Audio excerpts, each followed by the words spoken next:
Yeah, Punk got some booze. Maybe they remember him for his fight in UFC in Vegas.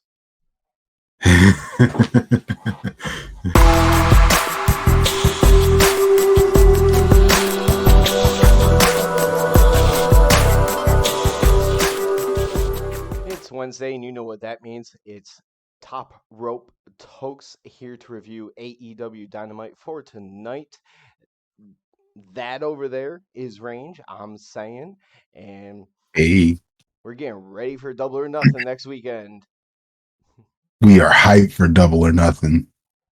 Dude, that card is stacked. We It's got a couple, and we get another match, at least one more match confirmed today. And what do we think? We might get one more. But what do we start our night with? We started right on fire, right? We started with, your favorite person. should we call it a match? This is the cage match with MJF No, and Sean Spears. we're gonna call it the Cage promo segment. Not MJF, sorry, Wardlow and Sean Spears. Why did I say MJF? MJF is He's special guest referee, and I might add that MJF as special guest referee. His outfit, top tier, my guy. He had the Gucci stripes on his referee shirt. replacing the black, right? Yeah, So is white his with like shorts were that like gold. way too tiny, but hey, no Well, problems there. he's But used to those being out there stripes, in his underwear though, so that's true. That's true. It was something about the shorts that I was like, yo, why do those seem like even tinier? But yeah, it, but yeah. So this is so I think we both felt like this was more of a segment than a match. there wasn't like you were expecting more violence, and I wasn't totally surprised, I guess, because we talked before Hmm. about how Wardlow was gonna win. Is it gonna Right. be like the Stone Cold spot where he knocks him out and then grabs his hands and count, or is it gonna be another referee running in? Um, Instead, it was a chair shot from Spears directly to Ed that Wardlow ducked out of. He was knocked the fuck out. But Yeah. Knocked MJF's ass down. but before all that, he did make him start the match handcuffed. And after the match wasn't that long, so after maybe only a couple of minutes, Wardlow's like, take him off. MJF win it, and he just takes him right off himself. So crowd actually chanted, "You fucked up" at that point. Um, but yeah, ended up a little bit later with the chair shots. MJF, new ref ends up coming in because Spears left the cage at one point during the match. Yep. So door was wide open. Ref comes in, ref counts it. It was Bryce Remsburg. He goes, gets his hands on MJF after the fact, and they actually timed it pretty well with the security running down, sliding in. He had him in powerbomb position. They stop him. He fights off a bunch of security guards. MJF escapes. Nothing really to it outside just to really develop the story, make Wardlow Yeah. look super strong. Right. And just to, since they've been saying, oh, if Wardlow meets the conditions, he's finally met the conditions that we knew he was going to meet. And the match is for sure happening. And I think that's going to be one of our best matches at Double or Nothing. They marked it official by the end of the night with the promo cards. Hmm. I mean, Yeah. we knew it was coming, kind of like certain other things you could see coming, but that's one of the nicer things about this is you see a slow build towards things here and they pay off. It's not just, hey, we run into you backstage, we're gonna fight tonight. No, it might be another month of awkward encounters and stuff like these two just Right. aren't getting along. But Yeah. I don't know. I don't know what's going to happen.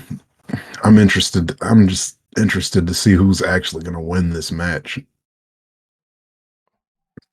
it's weird because I think it can go either way. it is a weird one because MJF is someone that's always been treated really, really well. Gets lots of wins, doesn't really lose too much. I think he As lost he should. by a count out and disqualification to earlier this year to Sean Dean, and that's Yep. probably tied as many losses as he had during the rest of AEW nearly. um, in singles matches. After, so it's weird because you He's spend the whole time making Wardlow look really strong. So he already looks really, really good into it. So you can justify, like, hey, MJF needs to look good. They that way they both end up looking good by the end of this. So yeah, I could really see it going either way. Um, Story perspective, it's usually good triumphs over evil. So you kind of can see that coming easily, but totally can understand if MJF squeaks it out anyway. Still, yeah, yeah. I don't know. It'll be an interesting one. It'll be definitely an interesting one. Um, but so yeah, so we got that match confirmation. Pretty excited for it. Next up on Dynamite was Jericho Appreciation Society promo. Squarehead and the Wizard. Yes, Daddy Magic. I now refer to him as Nintendo 64 head because his head is shaped like a Nintendo 64 character. Um, but yeah, they show up. They start talking their normal. We're sports entertainers. We beat up pro wrestlers stuff. They come across a backstage helper, like a backstage guy, whatever you would call that guy. But yeah, he's there with his clipboard and his little headset on, but he has a John Moxley t-shirt on. And of course, the JAS does not like that. So what do? They go overboard and they try to set that man on fire. Like I don't know what it is that they're throwing in the people's faces with the fire, but Chris Jericho is a wizard, as he stated. So, casting spells and all that stuff. He should do it every time he says he's a wizard that he isn't at like commentary or something. Just constantly be like fire. I'm a wizard. Unless unless the story down the line is like Danhausen questioning his wizarding abilities, and then you prove that Jericho's a fraud. Like unless there's something like that where you show him as a fraud or something, just do the presentation, make it Let look him wizard. yeah, let him be a wizard unless that's the eventual story. Like So next episode, we want to see him come out in his wizard hat and gown thing with the wand. keep it going until October, come out as Gandalf, whatever. No big deal. Yeah, I like that. I think we should go with that gimmick, or he Now, should go with that gimmick now. now after this very Yeah. sports entertainment promo segment, backstage thing, whatever you want to refer to it as, Mm-hmm. we got one that even by its own admission during the promo was slightly awkward.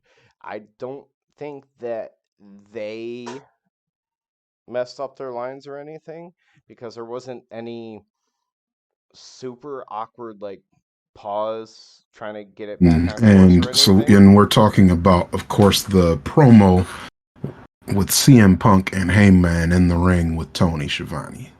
because yeah, um Hangman was weird because he kind of wanted to say something but then pulled back and then he just kind of left it at hints and riddles and then Punk even called him out and he was like, dude, you're talking in circles, it's like a riddle out here, like whatever. Yeah. But Punk made it a point.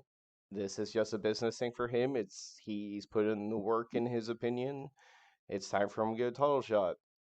Hangman gets angry, starts referencing the pipe bomb and doing things like Punk. He was like, but I decided not to be the hateful, spiteful, whatever person because then I'm like you. But the best that I could think of, and there was no strong allusions to this, but he was talking about building up AEW and saving. He wasn't defending his title from Punk. He was defending AEW from Punk. And he didn't make any strong connections where if you didn't know history and you didn't know exactly what you were looking for, the best I can come up with is him kind of referencing Punk being mad about The Rock coming back after not being there for years and everything, and then taking spotlights away from guys who have been there working for Mm, since day one, like Hangman. And that makes all the sense in the world. And you don't have to be entirely blatant and be like, you remember when you used to say this about The Rock and Cena? You know, like you don't have to be super blatant. You could just been like, did didn't you complain about people coming back and taking spots from people who were wrestling week in, week out since they won? Like it didn't have to be mhm. super blatant, but it failed to have anything to really connect those dots. Yeah, I don't know that promo. It was And I really awkward for me, especially like having being a fan just getting back into wrestling as well. Like I knew CM Punk wasn't happy about all the other guys, that would just show up part time in WWE, but that promo was just so awkward that unless if that's what you were already thinking about, you didn't make that connection. Right. And the thing is I thought it actually started off like one of the first things that Paige said, I thought was starting it off really, really well when he said, no, when I said I was going to destroy you, I wasn't talking about double or nothing. I was talking about tonight. He wanted that face to face talking Hmm. segment where he could verbally tear him down. And I thought that was a really good start. Like, it was a twist because, like, instantly you think he's just going to start to try to brawl or something. But it gave more of like an emotional appeal, like to invest in, and like Yeah, it was a very good start to it. But then it was riddles. yeah. He just lost me. Like, yeah, he lost me part way through there. Like I started looking down at my phone.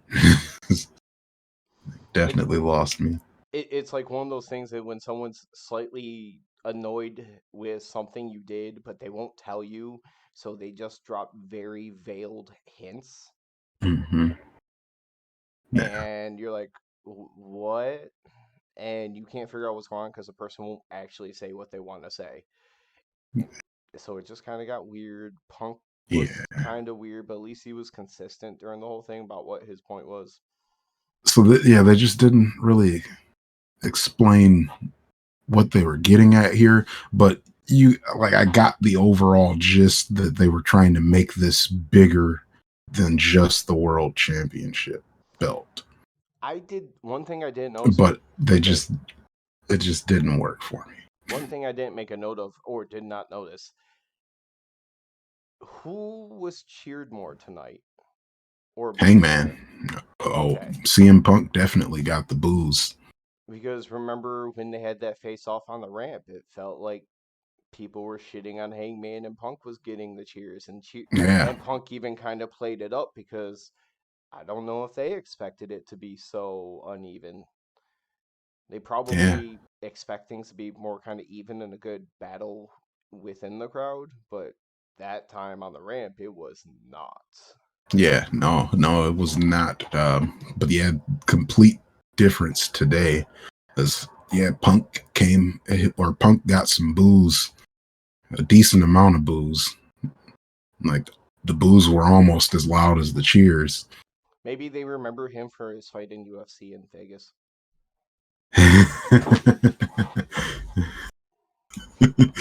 Oh, poor guy.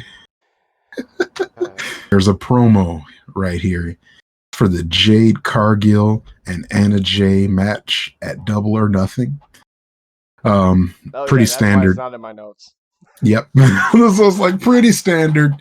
It's gonna be meh. Jade Cargill is going to wash her. It was basically, hey, I was a super rookie last and not very good last time we fought, but I'm ready now. And look, I interfered in your business, so give me a title match. Mhm. Yeah, that was it. We got Jericho and them coming out because Yeah. Jericho went to commentary. And then we got um, Eddie Kingston and Moxley versus Private Party. Uh, the match to predict. You know how it's gonna go. As Moxley pinned one member of Private Party, I can't remember if he had Quinn or Cassidy. Um, he sat there flipping I the think it was bird. Quinn that he had. He ended up flipping the bird up the ramp towards Jericho, and then after big brawl for a while. They really made it a point just to talk a lot about Danielson getting his knee busted up at the end of Rampage, which didn't Mm-hmm. even happen live on Rampage. It was like after Rampage went off the air and they were exiting. Um, Yeah. so they made a point just Yeah. to build up that. At one point, during a massive brawl, Jericho's a terrible teammate and goes stands in the ring by himself and just watches and then taunts until Danielson gets in there. They start to fight. It breaks Mm-hmm. down, eventually falls apart, and they kind of get scattered. It doesn't require security or anything. Yeah. Actually, no, it did have But it was security. a It real did have. slobber knocker. Yeah. It wasn't They had. security. It was the agents and those kind of people. Mm-hmm. Wardlow already took care of all the real security in the building. Yeah, all the real security sleeping somewhere. Yeah, that was a real slobber knocker there. But yeah, basically that was, just trying to get you hyped for anarchy in the arena, whatever the heck that's supposed to mean. I'm assuming it's just gonna be street fight slash false count anywhere kind of thing. Okay. Um, I feel bad because Private Party, they started off and they gave Private Party, when they first got to AEW, a win over the Young Bucks as a surprise as they were heading Yeah, towards tag team titles. After that, they've just consistently been like, they're just there to get beat up on by everybody. they're respectable enough to matter, but not enough to be anywhere close to the title picture. Yep. They just kind of lose. I don't know. I've never seen them, either of them, do anything besides lose. So, what do Owen, we get next? Owen Hart promos. for both Uh, sides. for both sides. We start with Tony Storm and Dr. Britt Baker, DMD. And yeah, they just talk about wrestling, blah, blah, blah. Nothing special to hear from them.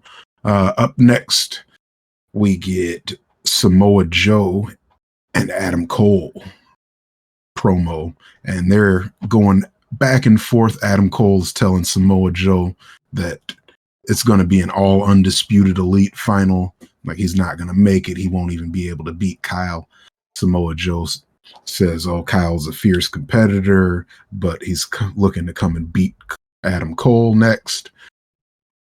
So that pretty much kind of guarantees that we already know, that we know what we already know, is that Joe's going to win that match tonight. Like, you're not going to have them cut this promo coming at each other You and already then knew, not but it have it just happen. telegraphed it. Right. So yeah, that's what we got there. Next was FTR versus Roppongi Oh, Vice yep. for the Next Ring of is Honor titles. yeah. It was like, it starts off a little slow, but I like it. It's kind of old school match. Picks FTR. up as it goes on. Yeah. But we get the first that I've seen ever in my time watching AEW, a DQ interruption for once. From New Japan Wrestling, Jeff Cobb and Okan came in. The Great O'Khan and Jeff Khan. Uh, Jeff Cobb. They had a tag team name. I forgot to grab it. It was like Yeah, I don't. something Empire. United Yeah, Empires. something along those lines. So this was my first experience seeing Great O'Khan. I've seen Jeff Cobb a few times. Great Mm-hmm. O'Khan, from what I had heard by reputation, I thought he was gonna be like a really tall guy who wasn't able to move, because I'd heard he wasn't the greatest of worker and he uses the iron claw. So in my head, I'm thinking really big boy. Mm-hmm. Yep. No, he's not that big. He's but he can't work What, either. like Samoa Joe size, maybe smaller? Girth wise, smaller.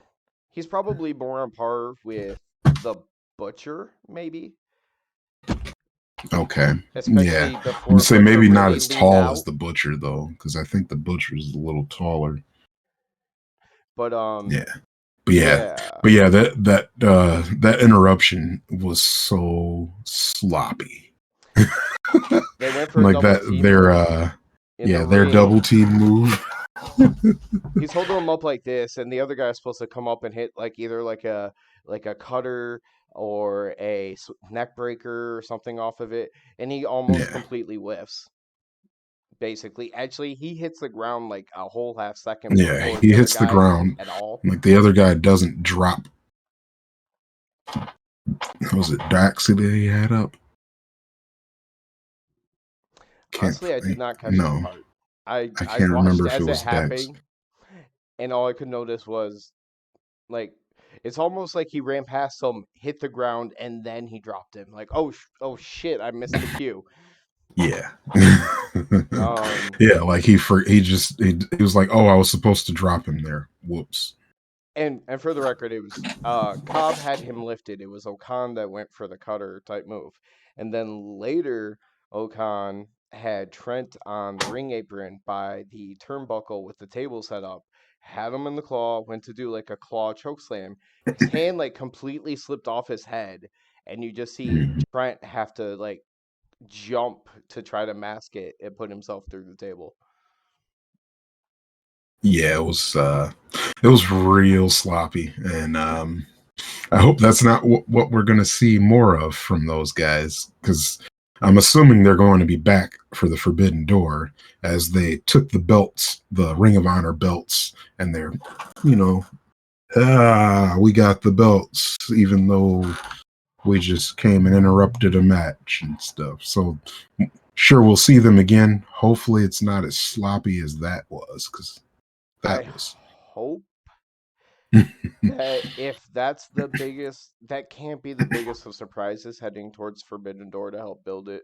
So I really hope we get some good stuff that's interesting. Yeah, so Um, hopefully we'll get more. maybe a pop-up appearance as a surprise next Sunday or on Sunday, Hmm. not next, but the Sunday. And then you can kind of sprinkle in like one little nugget a week after Double or Nothing up until Forbidden Door. Yeah, they're gonna.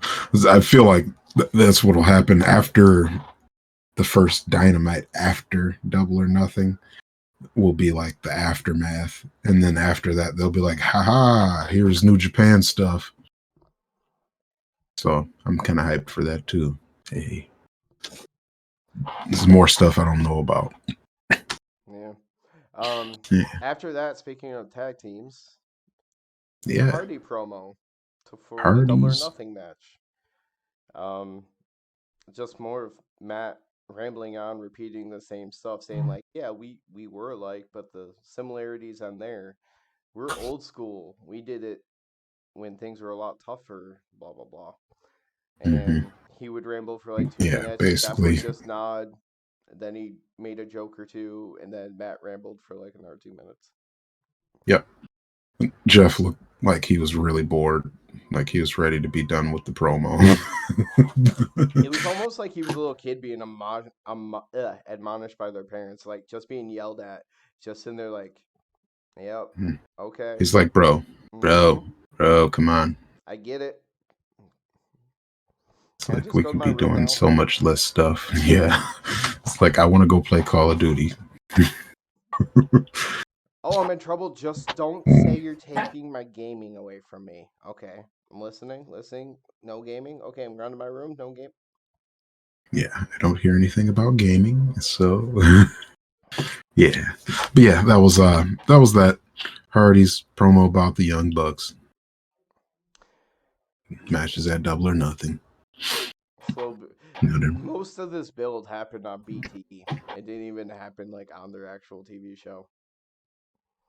But I did uh, tell you while we were watching it, I feel like whoever wins this match will down the line probably lose the Mhm. tag team titles to the team that loses this match in like a TLC or a ladder match type thing, just because of both of their styles and things that they've done in the past.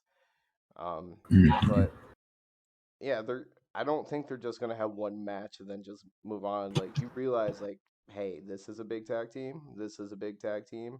We don't want to have them fight each other like every week or every other week for like 2 months in a row. Let's give them one now, then we'll give them another one maybe in like 9 months. And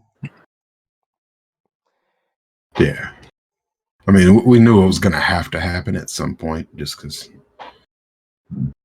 these are like the two biggest tag teams. hmm.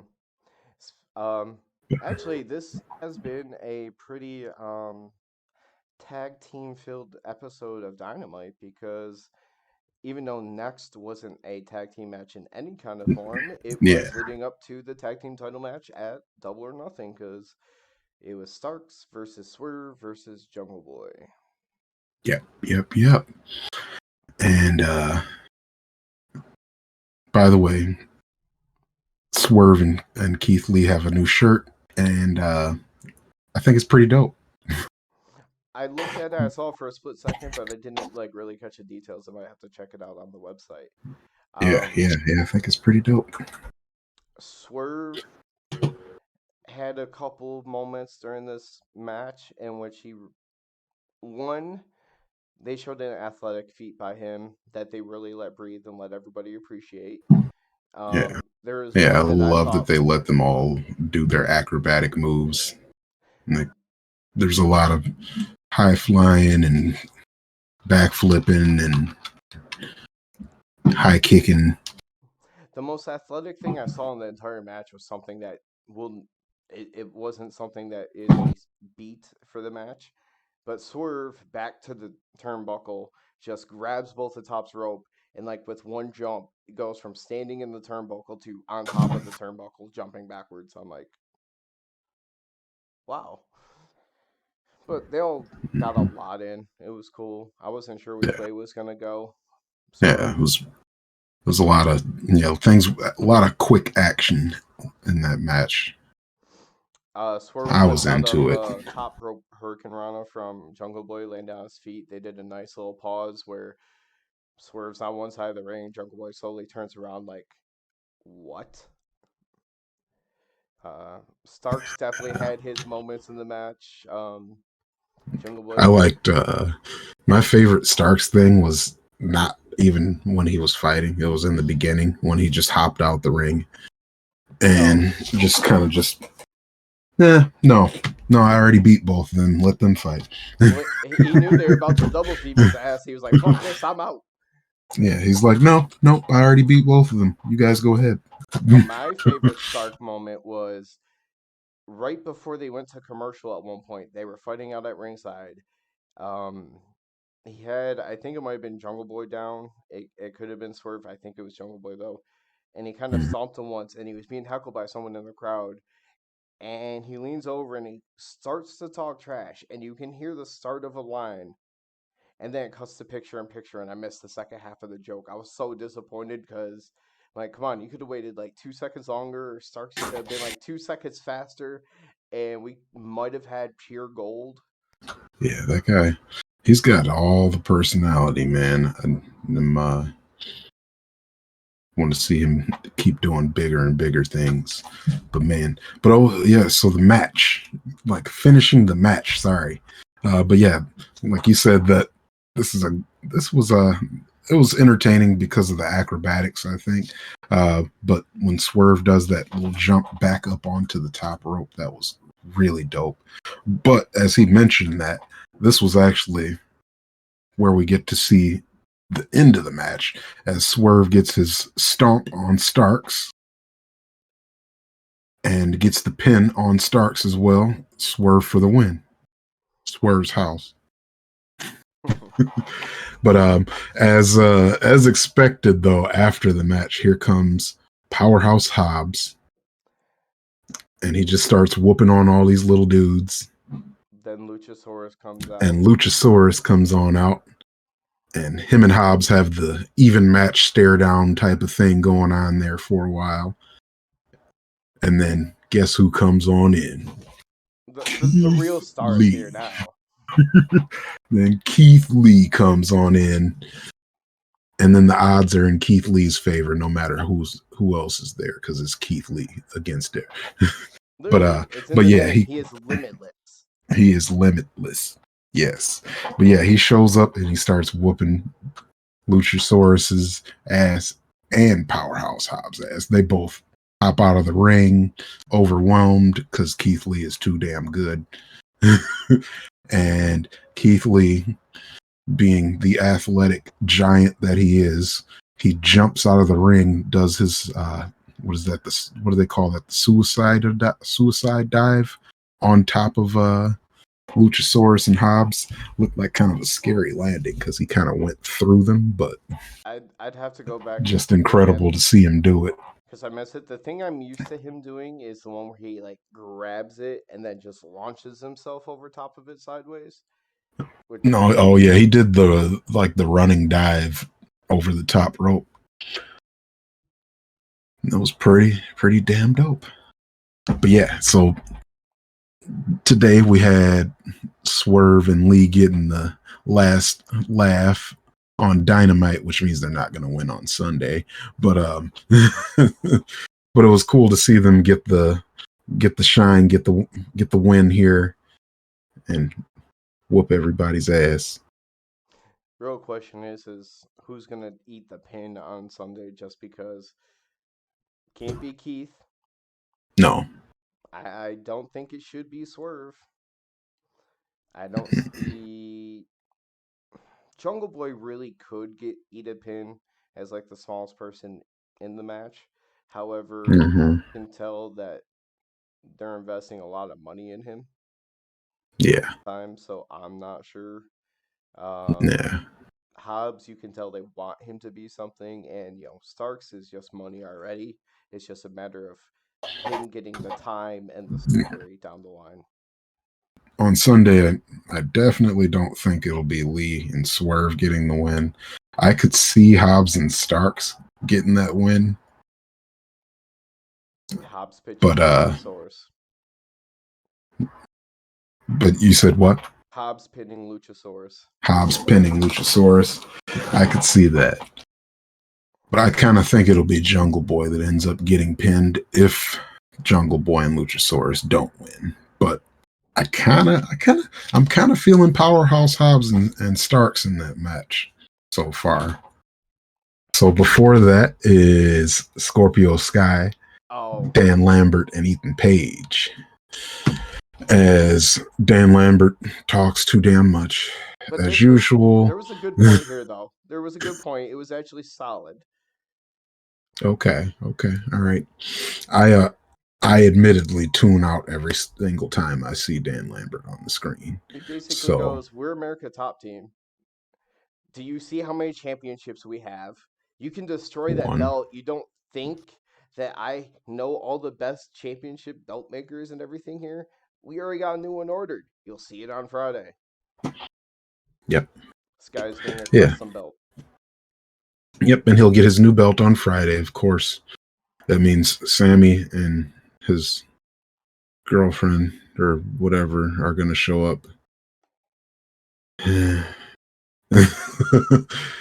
All right, we're on to better things. You know our feelings about Now this we can, already. yeah. I'm gonna say we just don't like so. To get things straight for everyone, neither of us have anything against Scorpio or Sammy. It's just this feud sucks, and we're kind of we're ready for the story to be over. I respect that they might be leaning into Sammy and Tay's obnoxiousness to make them heels. Mm-hmm. Unfortunately, for me,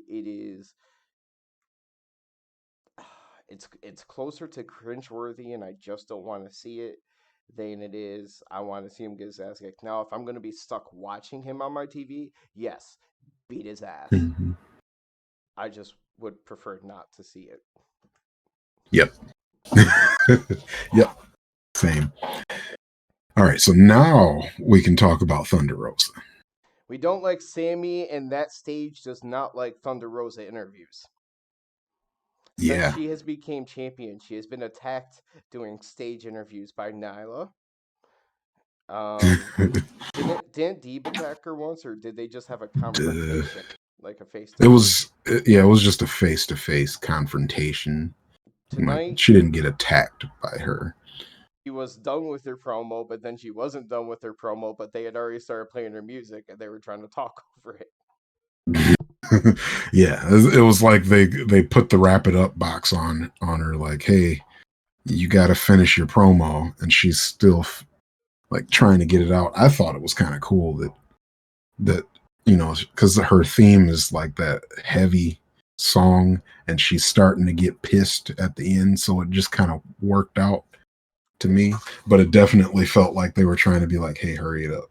It But she was played it off really well. it worked, but you knew what kind of had happened because of the way that it all went down with the pause and everything.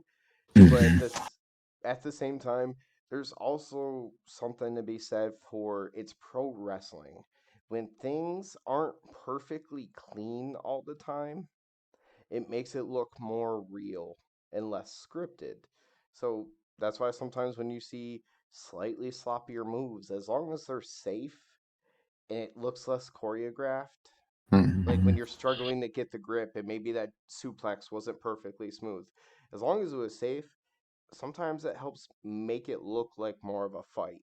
This made it look more like it wasn't a scripted promo with a certain amount of time because she was just talking and it didn't go perfectly according to plan. Very upset with Deeb for what she had done on Rampage. There's one Or was important that note on to make. Dynamite? Mhm. No face paint. She Oh, made it a yes, yes. point No to get it face out there paint. as no face paint. She My said, "This first is time her." seeing her whole face. She's like, "This is me," and she goes on about you attacked my mentor and all that other stuff. But she said the war paint's coming, so I'm curious if that means full face paint Rosa, similar to when she beat Britt for the title. I Uh, personally was chanting at they said "Let's go Rosa," or whatever they were chanting for her. I was going "Let's go Deeb." yeah, no. Thunder Roses is going to win that match. Oh, she I, is, but yeah. I just got massive respect for Deeb and some of the promos that she's cut lately. In my mind, have been better than promos by Thunder Rosa. Yeah. It's just I don't know. I just unfortunate. like Thunder Rosa because she's got that spicy Latina thing going on. Oh, I love Rosa in general. I just felt like during this month, Deeb's knocked it out of the park. but, but For yeah, Deeb is definitely, yeah. Her promos have been better than hers for sure. Like hers are memorable. I Like just I don't remember Thunder Rosa's promos. I just hope this isn't like a filler feud for Rosa, and then Deeb kind of goes back down to being like low, because I've really enjoyed Mm, what she's been able to do over the last month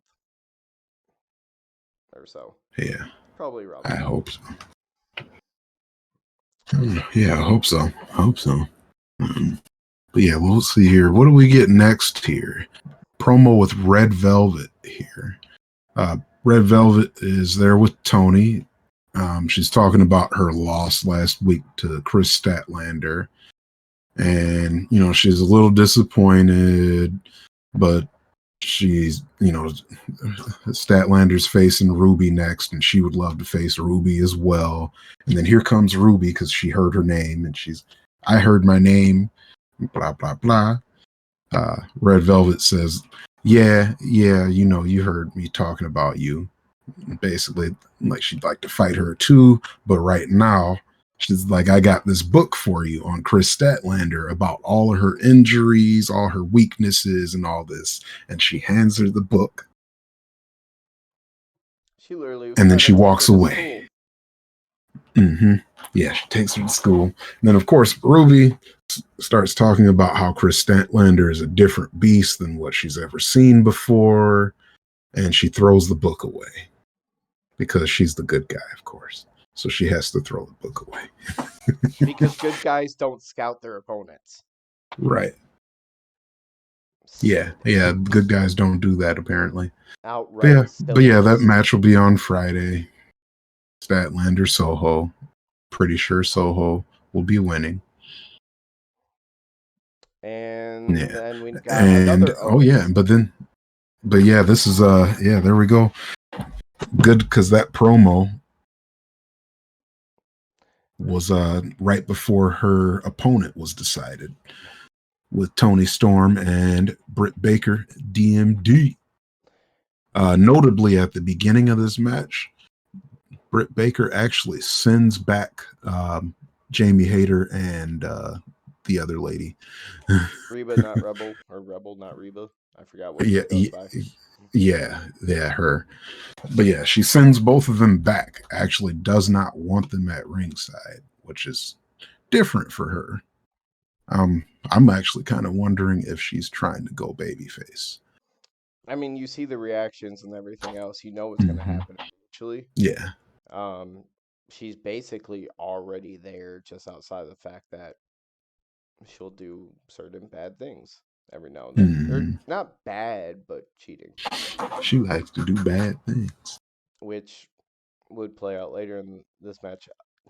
Yeah. Another note, not that it's a huge like story beat or anything like that. Tony Storm got a busted nose during this match, just in case it comes up down the line in terms of like, did she break her nose or anything? But Mm. they were speculating she might have because she had some blood coming out. Yeah, she did get that nose busted. But personally, I thought this was kind of a underwhelming match. Um, Jamie Hayter came out to try and assist Britt Baker. Britt Baker tells her to go away. They made sure Of they course, caught that to show like, hey, she was serious. She didn't yeah, want her she out really, there. really wanted her to go away so that she can go turn babyface. And of course, Jamie Hayter decides that she's not going to go, which kind of causes a little bit of a distraction. Um, Tony rolls her up, almost gets the Tony win. rolls, yeah, Tony rolls up Britt. Britt kicks out, but Britt, I'm trying to remember. It was so Britt's going for her finisher. Yeah, Tony there's rolls out of the finisher to a pin. Then Britt counters that pin that Tony countered, there was a and lot of she's sloppiness in there too yeah. among moves, but yeah, in the end, But in the after end, Britt rolls up Tony. She's close to the ropes. Ref starts counting. He's not looking at Britt. Britt grabs the ropes for leverage, and she gets the 3 count in the win that we knew she was about to get. So yeah, she's trying to turn babyface, but she's still not being a nice guy, and I kind of like that. Like now, if she's gonna go babyface, she should be who she is still. two things about it that I'm curious. She reached for the ropes. One thing's just an observation. Right after she got the pin and she got on the ring, her and Jamie were all good again, hugging and smiling. But Mm-hmm. as the pin was happening, Jamie was running over to the ropes where Britt was. Was Britt supposed to even grab the ropes, or was Jamie too slow to get over there? And maybe Jamie was supposed to grab her and assist? So that way Jamie I actually think ended that up might be right. end up helping. I think that's probably how it was supposed to go. Is Jamie was probably supposed to come and pull her for leverage instead of her grabbing the rope. Yeah, because she was about 2 seconds too late. Like as the pin was happening, she was around the other corner and she went around the Uh-huh. steps. Yeah, I didn't even think of that while I was watching that. I think you're right. Actually, I think that's what happened. Because Jamie, the camera as it happened, the camera angles was right behind Jamie, looking towards Britt, and like Jamie was like pointing, almost like you would if you wanted to point out that Britt was cheating. But I'm thinking she was just trying to get out there and like maybe get her hands out there for her. So it just Mhm. made me curious about that. Yeah. especially since Yeah, there was a number of sloppy moves in this match that like a lot of things weren't too crisp. yeah, that wasn't it wasn't like I don't know, those two those two I always see like good clean matches from, and this one was definitely a letdown for me. Like two of the cleaner like female wrestlers in my opinion. And now, before we got to the end of the match, I was sitting there wondering myself. I was like, with them sending her away and then Jamie still coming out, are they just setting up for what Britt is to do after the Owen? Because she lost the title. Now she has the Owen to kind of fill in for Story. What's Mm-hmm. next? But then by the end, they kind of seemed okay. So I don't know if it's going to be something that happens quick. It still might be a little bit down the road. Yeah, I think this is going to be a long, drawn out kind of thing here. Because Like Jamie maybe her and Jamie Hayter are going to have their little feud going at some point. I'm trying. Jamie came and attacked Britt or Ruby as a friend. I think it was Ruby was the feud that Britt was having after Ruby showed up and won as the Joker Battle Royal to get a title shot. I think it was that feud is when Jamie came in.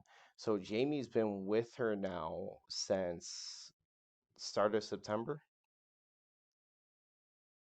Okay. So like if they get to it around All Out, that would be about a year. That'd be serviceable. So like slow. I'm just wondering what's next for Brit in the months until then. Like I had mentioned before, I had kind of thought that they were going to start a feud between her and Jade Cargill after she had mentioned Jade during her Pittsburgh promo. She could really build Jade, That's what I was going to say. I think that would be good because Britt's such a good wrestler that I think that would push Jade over as and well. and Brit's already made, right? Right. So she can afford to help elevate like Jade from like, hey, she's the second champion of the women Mm-hmm. to she may be second, but we're talking like the next big thing kind of second thing. But yeah, I'm still I think I'm still banking on that ending up being a thing. It would that make sense. Britt is starting to go babyface at this point. I feel like 'cause that way they because they're both like super confident, cocky type of personalities. So with them both being heel, it wouldn't have worked. But if Britt's turning babyface, I do think that's gonna work. And then we get the last of the semifinals uh, Yeah. for the Owen tournament on the men's side because we still have one more to set up the finals for on the women's side. But on the men's side, we get Joe versus Kyle O'Reilly. Uh, Yes, Samoa Joe. Another very predictable match, but also Joe, very Joe, much Joe. a Yeah, Joe. It's what you would expect out of a match with Samoa Joe and Kyle O'Reilly.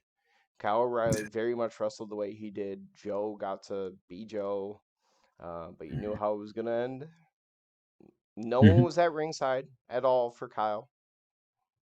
Yeah, yeah. That's one thing that's been notable about this, like the Owen Hart thing. Like we were talking about, like they're kind of taking it, like they're at least story wise, the wrestlers are taking it seriously and not, trying to have interferences or anything like that. Like we saw in the match right before that, Britt, who always has help, didn't want it. You're Like, doing a thing for charity. It's the very first time. His family's been out of wrestling forever because of what happened. mhm. You got to treat it with some respect, Yeah, or else why would she want to do business with you ever again? I think so. Yeah. But yeah, the Joe and Kyle O'Reilly match. I thought this was a pretty good match. Um, Lots of technical wrestling, like a lot of different holds, counters. Then, of course, there's a lot of slaps because it's Samoa Joe. Overall, I liked it. Like good mix of different things happening in that match. Um, but yeah, Joe does end up getting the win, as we could assume from the buildup that we've been getting and seeing that promo earlier. He wins with a rear naked choke. And then I'm going to let you take over because your boy. In one of I found it kind of awkward. Maybe I'm slightly thrown off because we had two straight episodes of AEW with Rampage and Dynamite previously where they ended the show with brawls. So it was a little bit surprising when you get the shot from behind the ring, Adam Cole's music hit. You're behind the ring, behind Samoa Joe in the ring, looking at the stage. I mean, it felt like it was telegraphing an Adam Cole, or maybe Adam Cole on the stage, but Bobby Fish and maybe or maybe not the Young Bucks slide in behind Joe. But nope, it was just No, the show goes off just a the air, straight stare down. walks out, does his little kind of squats down, kind of his little warm up thing, and then it's a whole lot of Adam Cole, baby. And Yeah. it's just a stare down from the ring all the way to the ramp, back and forth. And honestly, the Samoa Joe side of things reminded me of like a wrestling video game where like you have a clip of something that's happening and the Mhm. video clip ends playing and all you do is you have that person that's like frozen there in the ring like this and it just says press X to continue. Well, I mean, that's all he has to do is just stand there and look menacing. That's kind of his thing, is just looking menacing. Because if it was one of those more like in front of him and he was like looking tough like this or whatever, I get it where it was more like a portrait, but it was like up here and it really was like that angle like from where it was like they're looking down on here and he's just like this ready to fight. I'm like, this is not how usually our episodes end so much. Like it might be someone Yeah. celebrating an actual match win. You don't usually get a stare down at the end. Well, this is the first time that they've confirmed that this match is happening now. So I feel like they had to get some kind of Not anything in about it. not only that, but despite both of them having extensive history with Ring of Honor, they said it's the first time Is that this going they're to be their ever first match? going to Oh, wrestle. Um, oh, I mean, Joe bounced around. He was in Ring of Honor, then he went to I know he was TNA, in TNA. then he went to Yeah. WWE for a bit. Um, Adam Cole, I don't know when he was started in Ring of Honor, but that was up until basically AEW for him. So let's say he was there for. I mean, he was there long enough to set records because I think he's the only three-time champion Hmm. in Ring of Honor history. So he was there Okay. long enough, but I think Joe would have already been out the door by years. Yeah. I kind of feel bad because Joe just keeps getting fed all these like small wrestlers. So it's gonna be interesting to see what how much of a difference a match with Adam Cole and the storytelling of that goes. I hope I don't. I don't know his injury status. I don't know what's going on with him, but I want to see Miro versus Samoa Joe Oh, that would be cool. That would be a good one to see. because And then we already know that that's not what's going to happen next because it's gonna be Jay Lethal next for Samoa Joe. So it's still not going to be a big guy. at least Lethal has more muscle We'll say than I like, was going to say Lethal's a little bigger than the other two, but still, in comparison, small guy. and I'm not counting Sing because that's just a Yeah, different type of big. It's not. Yeah, he's freakish. Like that's just ridiculously huge. It's also definitely it helps for the image to have Jay Lethal and Sanjay Dutt next to him. Yep. Yeah, Much yeah, you more can put size into disparity. perspective how huge that guy is.